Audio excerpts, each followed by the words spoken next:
حضرت تھانوی رحمۃ اللہ علیہ نے فرمایا کہ بیعت آپ کیجیے. اب خانقاہ تو ان کی ہے، اپنی خانقاہ میں ان سے بیعت کرا رہے ہیں وہ جن کا اختلاف. حضرت مدنی رحمۃ اللہ علیہ نے فرمایا میں تو ایسا ہوں ایسا ہے. آپ ایسے نہیں ہیں جیسا کہہ رہے ہیں، بیعت کیجیے آپ اور حوالے کیجیے ان کی تربیت میرے، تربیت تو میں کروں گا ان کی. واہ رے واہ، اللہ ان کے درجات بلند فرمائے. وہ تربیت پھر ایسی ہوئی کہ تفسیر ماجدی لکھ دی مولانا عبد المالک صاحب دریابادی، اور کیا کیا کیا ہو بڑوں کے یہاں بہت. ایک دفعہ حضرت مدنی رحمت اللہ علیہ تو اکثر سفروں میں ہوا کرتے تھے. ایک رات کو پہنچے تو خانقاہ امدادیہ جو تھی وہ بند ہو چکی تھی، اور اس کے لیے حضرت تھانوی رحمت اللہ علیہ کے یہاں تو بڑے اصول تھے، کوئی آوے کوئی ہو تالا نہیں کھل سکتا. اس کے بعد حضرت مدنی نور اللہ مرقدہ وہاں گئے تو خانقاہ بند ہو چکی تھی. تو حضرت مدنی نور اللہ مرقدہ نے پوچھا حضرت تھانوی کا مکان کہاں ہے؟ اب اندھیرا رات سفر، یہ ڈھونڈتے ڈھونڈتے حضرت کے گھر تک، تو وہ تو گھر رات اندھیری رات وہیں دروازے پر لمبے لیٹ گئے. صبح کو جب حضرت تھانوی نور اللہ مرقدہ نماز کے لیے، وہ فانوس زمانہ میں وہ لالٹین چمنیاں ہوتی تھی، کون؟ حسین احمد. ارے حضرت آپ؟ جی ہاں، وہ آپ کے اصول کی خلاف ورزی کرنی مناسب نہیں سمجھی، آپ کو جگانا مناسب نہیں چاہا. میں تو سفر میں ہوتا ہوں، مجھے تو نیند آ جاتی. چلیے حضرت تھانوی رحمت اللہ علیہ حضرت مدنی رحمت اللہ علیہ کو لے کر آئے اور پہلے دربار کو لے. آج کے بعد میرے جتنے اصول ہیں میرے یہ حضرت اس سے مستثنا ہیں. پہلا ہے فرمایا نماز پڑھائیے. حضرت تھانوی رحمت اللہ نے کہا حضرت مدنی سے نماز پڑھائی. نماز کے بعد یہ فرمایا نمازیں تو بہت پڑھی، آج کی نماز سے امید ہو گئی پچھلی بھی قبول ہو جائیں گی. انہیں دلوں میں کتنی وسعت تھی. اختلاف اپنی جگہ. میں نے کہا کہ یہ ہمارا طبقہ جو ہے علماء کا، اللہ آپ حضرات کے علم و عمل میں بہت برکت دے. آپ کی ذمہ داریاں اس وقت ہمیں جو بیٹھنا ہے اور سوچنا ہے امت کہاں جا رہی ہے. یہ مسئلہ تو امت کا ہے. آپ حضرات کے سامنے تو ساری خبریں دنیا بھر کی آتی ہے، امت کے ساتھ کیا ہو رہا ہے. جیسے میں نے سنا ہے کو حضرت کے نواسے نے بتایا کہ 4 گاؤں پورے مرتد. اور یہ مجھے یاد ہے ہمارے رائے بین میں وہ حاجی عبد الوہاب صاحب ہوتے تھے نا رائے بین میں پاکستان، انہوں نے مجھے خط بھیجا تھا مولانا الیاس صاحب رحمت اللہ علیہ کا. میں پڑھ رہا تھا تو یہ پنجاب جب مرتد ہوا تھا پورا ہی پنجاب وہ ہو گیا تھا، گاؤں کے گاؤں علاقے کے علاقے. اس وقت مولانا محمد الیاس صاحب رحمت اللہ علیہ بالکل مایوس ہو گئے تھے کہ امت تو ہاتھ سے گئی، اب یہاں ہمارا تو یہاں رہنا، ہم تو امت ہی کی وجہ سے تھے.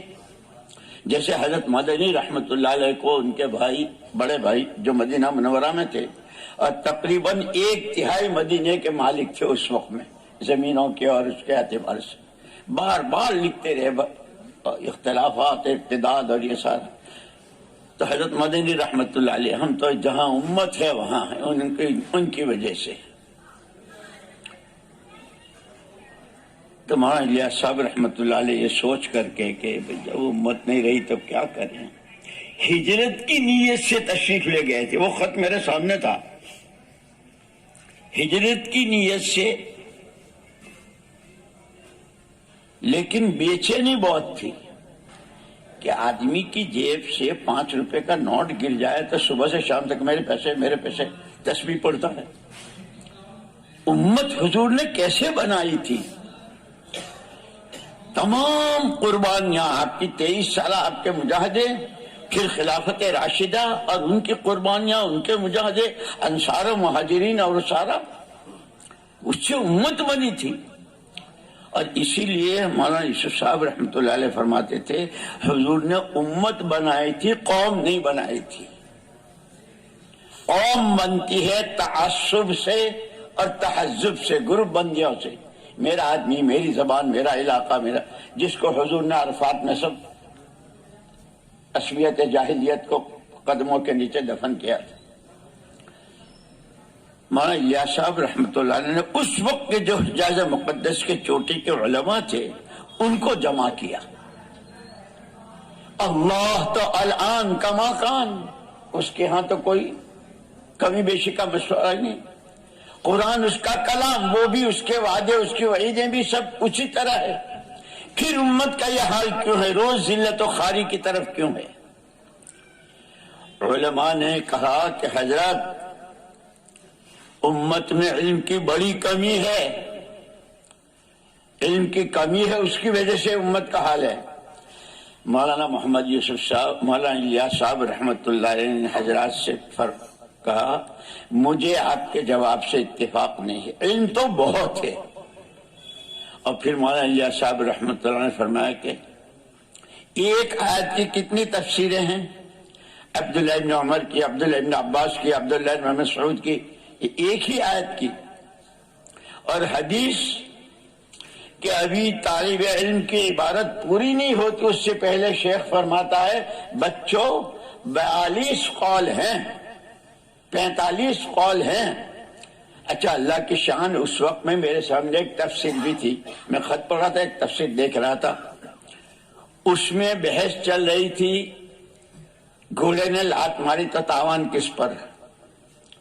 تو مولانا الیاس صاحب رحمۃ اللہ نے یہ فرمایا تھا کہ قرآن کی تو تفسیر ایسی ہے، حدیث کے لیے اتنے اقوال ہیں، اور مفتیان تو ایسے پیچھے کہ کوئی جزیہ نہیں چھوڑا، بلکہ یوں فرمایا بال کی کھال اور کھال کی بھی کھال نکال دی ہے. وہ بحث چل رہی تھی، گھوڑے نے لات ماری تو مفتی پیچھے پڑ گئے. کھڑا تھا کہ چل رہا تھا، کھڑا تھا تو یہ، چل رہا تھا تو یہ، تاوان کس پر؟ وہ اس کا مالک سوار تھا یا زمین پر تھا؟ سوار تھا تو یہ پیچھے سے ہانک کے لے جا رہا تھا گھوڑے کو یا آگے سے لگام پکڑ. مجھے ہنسی آگے پڑھتے پڑھا، کہاں لات ماری تو نے، اس کی حالت خراب کر دی. یہ سارے مفتی پیچھے پڑ گئے. مولانا الیاس صاحب رحمۃ اللہ نے فرمایا کہ قرآن بھی وہی ہے، اللہ بھی وہی ہے، وعدے بھی وہی ہے، اور اس کے وعدے حق.